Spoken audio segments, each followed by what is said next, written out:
Well, hello everybody, welcome from my shop. Thanks for joining me. And hey, this is the radio that I blew all 5 tubes out of, and we're going to take another run at it. Hopefully not blow anything up. But first, just based on lots of the comments I've been getting over the last few weeks about things I do in the shop here, it's prompted me to get a few things. So here's one of them. Okay. So this little bottle has a little needle end on it. I can put some fluid in there and deliver it precisely to where I want it to go. Don't know what fluid to put in here yet, but in case I want to, I picked up some acetone, just a bit. This will probably only last me a week. But the acetone, you know, I read up on this stuff. I wouldn't normally have this in my shop, except after reading up on it, I discovered this stuff's really very, very safe.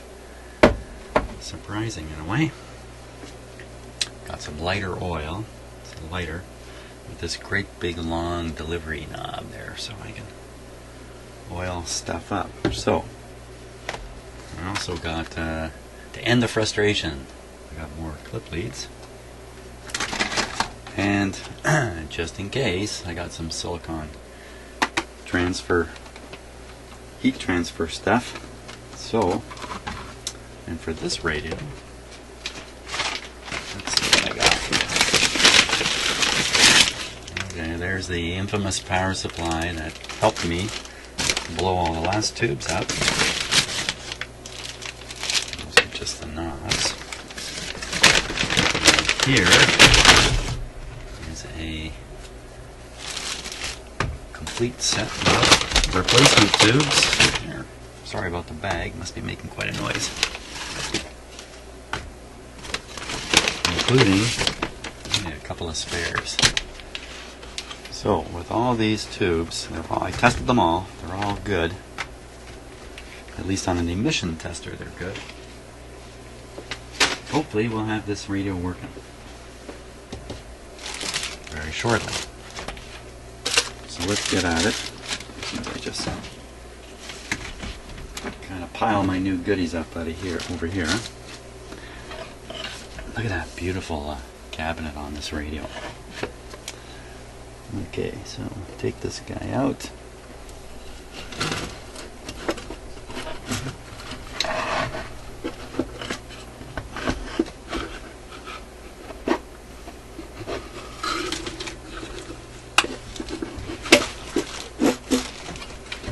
Okay, I'll put the cabinet away for safekeeping.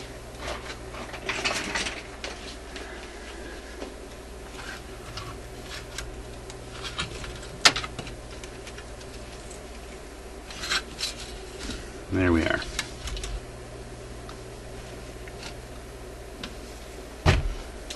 Okay, now before we do anything, I need my magic marker here.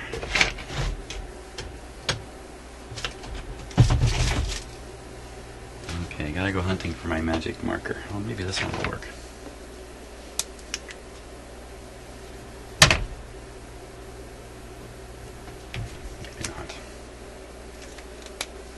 That's okay, you know what, I'll worry about it later. I'm just worried about marking the bad tubes so I don't mix up the bad ones with the good ones. So, we're going to replace all these tubes with tubes out of here. Step 1. I won't make you watch me do that. Okay, here's the last one.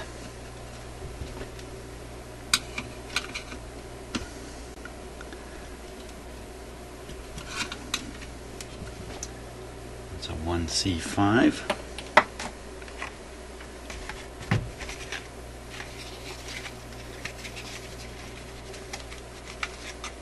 Westinghouse radio tube for better reception.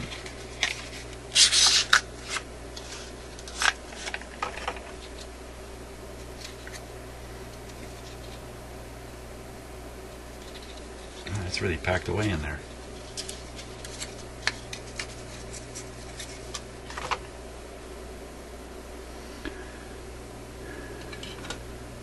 Okay, so there's a full set of new tubes in there, which I certainly plan to not burn out.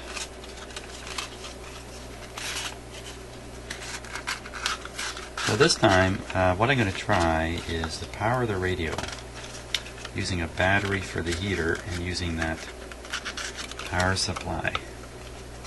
But a couple things I'm going to do first. I never did test that power supply for radio noise. So before we turn this on or do anything with it, I'm going to test the external power supply. So if this is the first video of this series you're watching, you're not going to follow what I'm doing. I've got about, I don't know, 4 or 5 videos on this radio recently, and then I've got from a few months ago another 4 or 5 videos where I actually fixed this radio. So the story behind it is it runs on batteries, and I'm trying to put into it a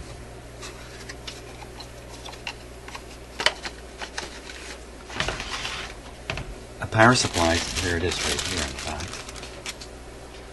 A power supply that'll enable it to be plugged into the wall. And the basic reason for this rather huge looking power supply circuitry here, 3-parter, is because these things are really, really cheap. Oddly enough, I mean, there's more going on in this power supply than there is in the radio. But if you did watch the last videos, you know I made a little mistake and basically blew all the tubes in the radio.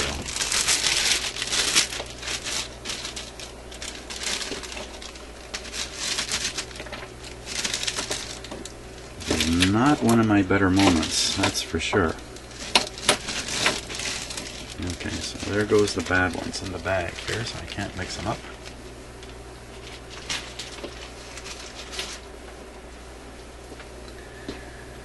And we're going to try and run this power supply and then listen to it on a radio. So let me get the radio here.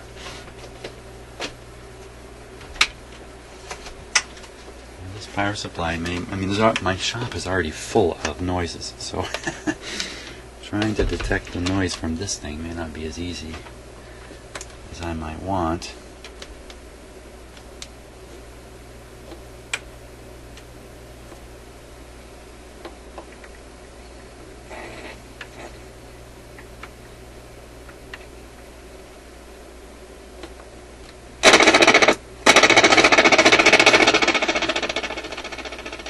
Sorry about that.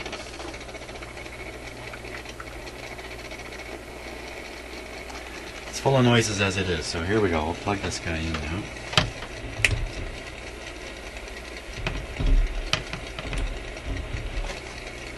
Didn't notice any change.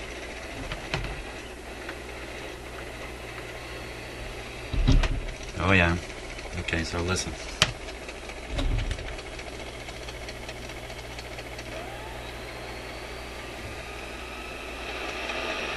We'll try this again. You watch for the red lights, the power lights to come on the circuits.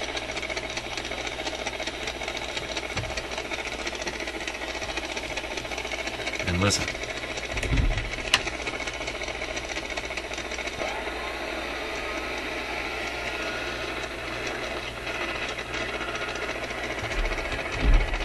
Noise everywhere, just as I suspected. So this is not going to work.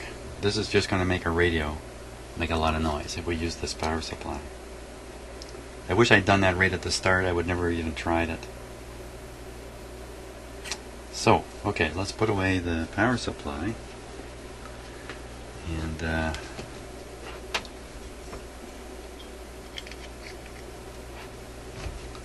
too bad. When I blew the tubes, I damaged a small circuit in that power supply too, so it's not complete anyway. So what we're going to do is we're just going to go back to verifying that this radio works. Okay, and the way we're going to do that is I'm going to supply the filaments just from a 1.5 volt battery. This happens to be the battery I used last time. You can use it again as long as it's got some power left in it. So at the very least, what I'm doing is I'm just making the radio work. frankly, I think I'm going to be able to sell the idea of leaving it as a battery-powered radio. And just put in some batteries. This is a 1 point. Take a look. That's a happy battery.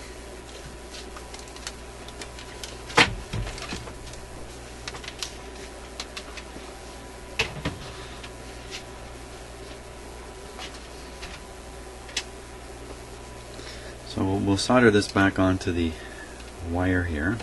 Let's just make sure the set is turned off, which it is.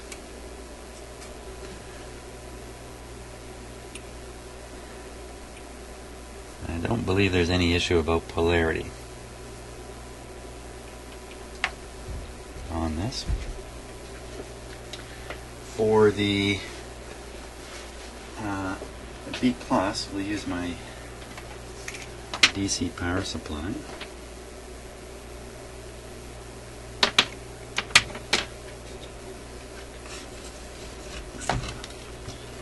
I gotta figure out where to connect that, since I don't remember.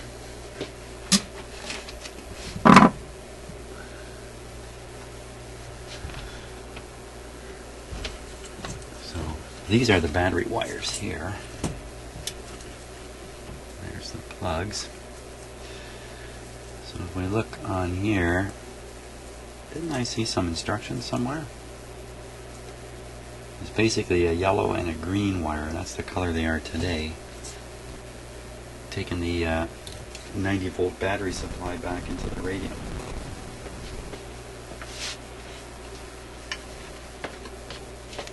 Here's the instructions here inside this cabinet.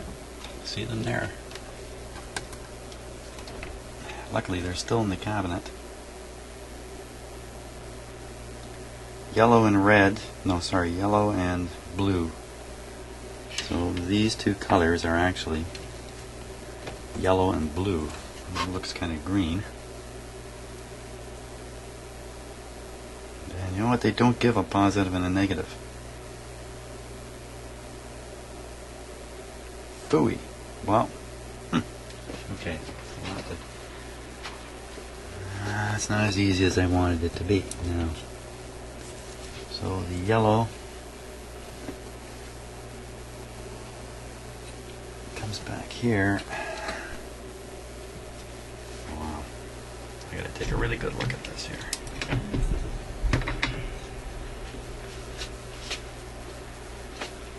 Let me study that up. Okay, so I really don't want to make a mistake here. So I'm gonna use my meter to prove out the wires.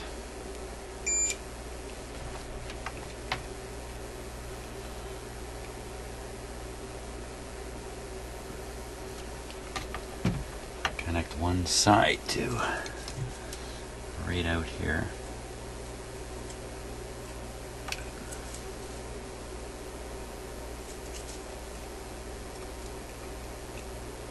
Okay, so that's the yellow lead. The yellow of the yellow and blue doesn't look blue anymore. And I think this is the end of it here. Sure enough, there's the end. That's easy. It's the other one that's more difficult.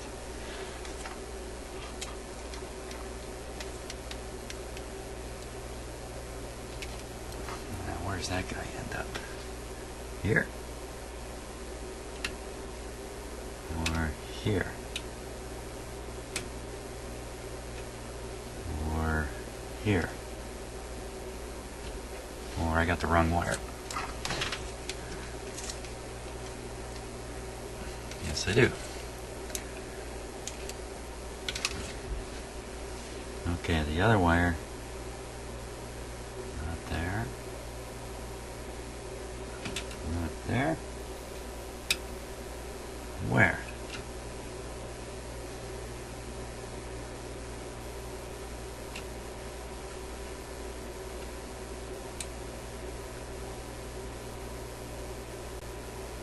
Oh. Not anywhere, because my clip came off.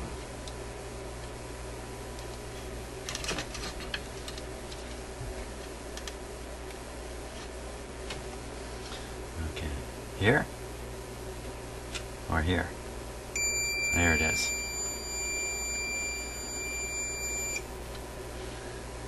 So I know the two wires now that carry the high voltage. This guy, here I have a close-up here actually. It's this guy here, and back here where you can't see now is the white one. So this radio switches both the B plus and the battery. That's not always the case with these radios. So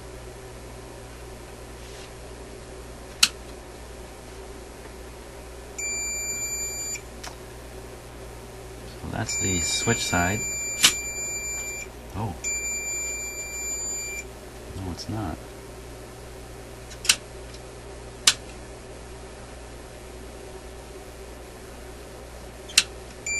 There we are. Okay, so to bring a little bit of certainty here, since I certainly don't want to fry another set of tubes, I've got the schematic. It's a little light on the schematic, but I can see a B plus and a B minus. It gives the color of the wires. B minus is yellow, B plus is blue. That pretty much solves it for me right there, but let's go a little further. The yellow wire connects to a 22 megohm resistor. When I look in the radio, I see the yellow wire connecting to a 22 megohm resistor right there. So that's definitely the yellow wire. The other wire, the blue one, is going to the switch. There it is there. And coming out after the switch, it's running over to this point, which has a resistor, and looks like it heads off to the output transformer, and sure enough, there it is, off to the output transformer and into all kinds of places in the radio. So with that being the case, I can feel quite reassured. Quite reassured that I'll get it mixed up in my head right in the next moment. So yellow is B minus.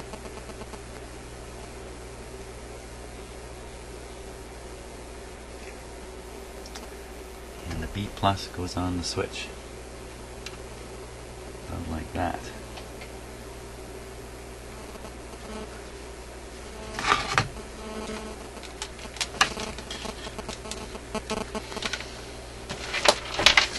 So I think we're also going to, yes, I am coughing myself up for this.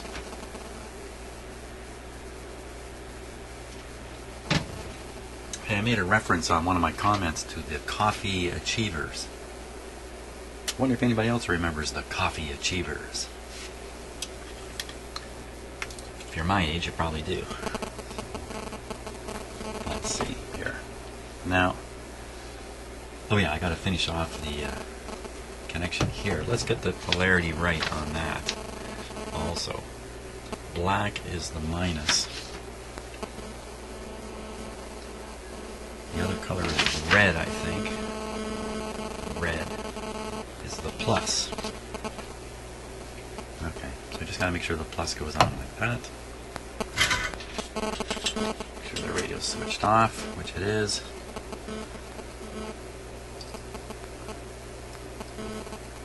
I just want to tack this on here.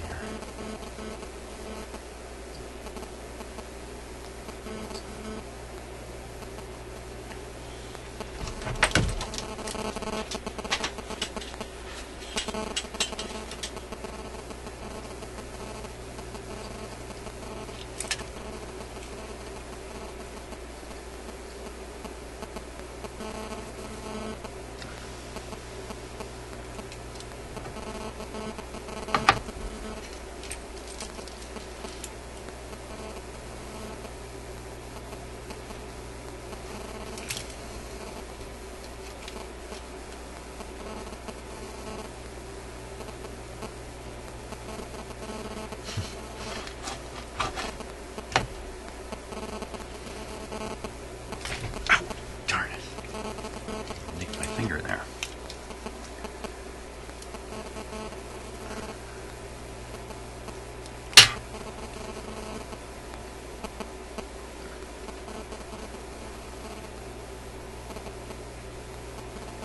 Come on, cooperate, wire.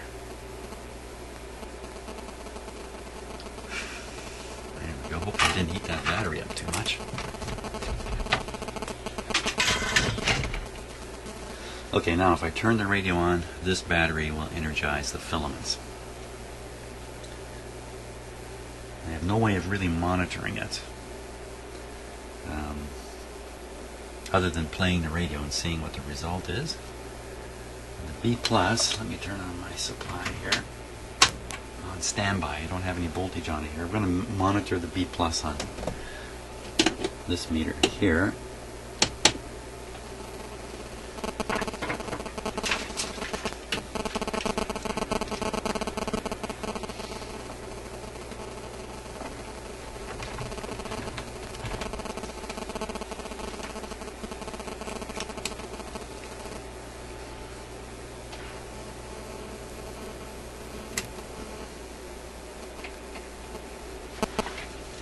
A different way.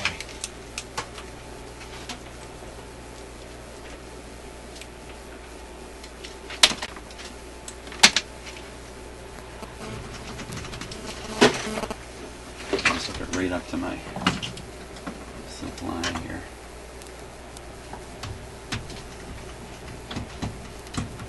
Just give me 1 second. Okay.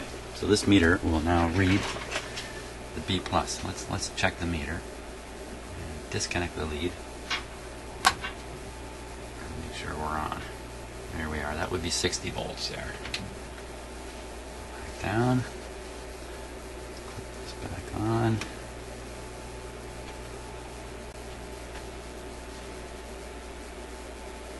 Okay, I think we're all set here. With using a battery as the supply for the filaments, nothing too bad can happen. That's my theory on this.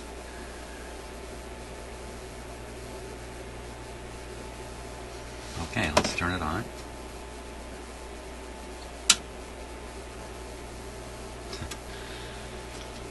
Turn up the volume here.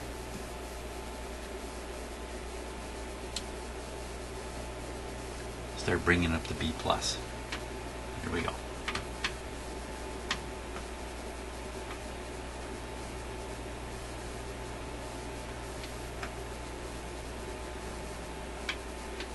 Hold on. Here.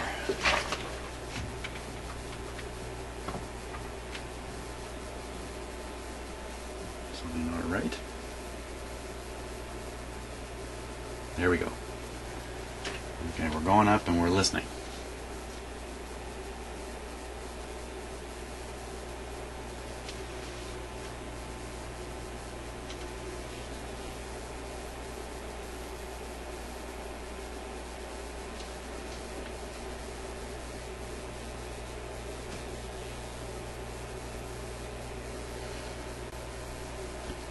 Absolutely nothing. Scary moment. Down on the B+. Now,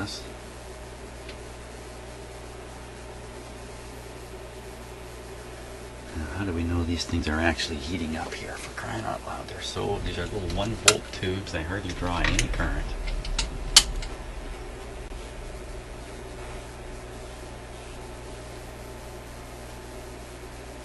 I don't think they're heating up here.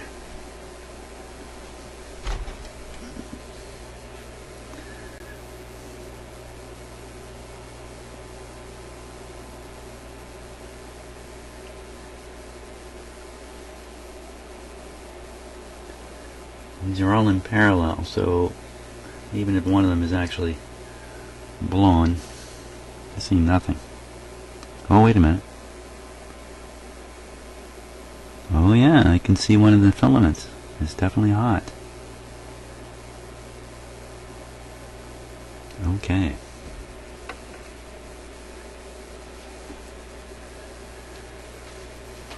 Okay. Why no sound coming out of the speaker? There's a number of switches on this radio. What do they all do?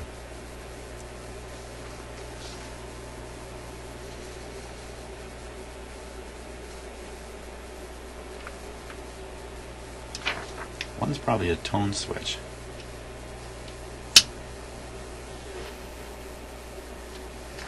Okay, let's put B+ back on it.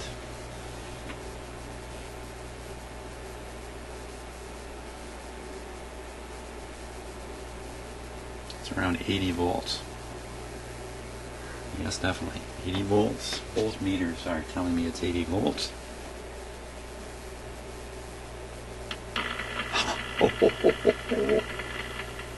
What happened there? I don't know.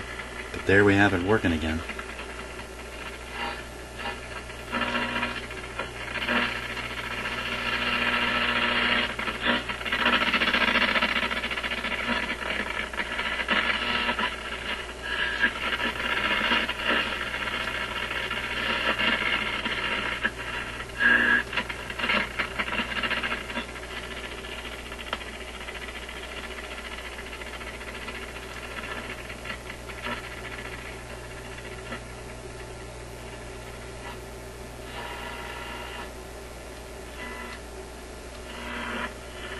Anytime you want to pick something up. And, you know, depending on the day and the border region, it's going to deny you. You'll have to write us a bunch of checks over the next few years. Well, there we are. Okay. Working again. That's great.